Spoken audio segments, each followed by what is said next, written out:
Hi all, welcome to my channel. నేను ఇప్పుడు మీకు కొత్తమల్లి పుదీనా పచ్చడి ఎలా చేయాలో చేసి చూపిస్తాను. దానికి ఏమేమి కావాలో ముందుగా చూడండి. పుదీనా, కొత్తమల్లి, కొంచెం అల్లము, కొద్దిగా చింతపండు, చు- వెల్లుల్లి కొంచెము, 4-5 పచ్చిమిరపకాయలు, కొంచెం నువ్వులు. ముందు నువ్వులు డ్రై రోస్ట్ చేసుకోండి. ఆ తర్వాత కొద్దిగా నూనె వేసి అల్లము, వెల్లుల్లి రెండు కూడా ఫ్రై చేసుకోండి.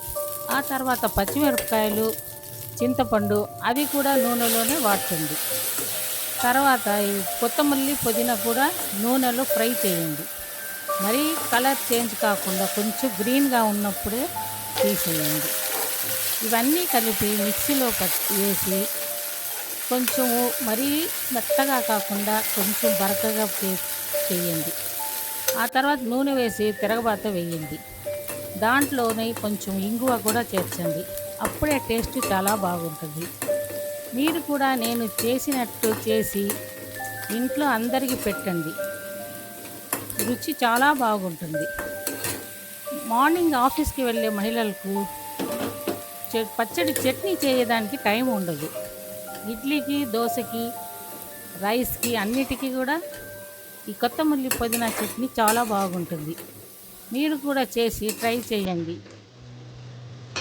మీకు కానీ నచ్చినట్లయితే నాకు సబ్స్క్రైబ్ చేయండి. Thank you.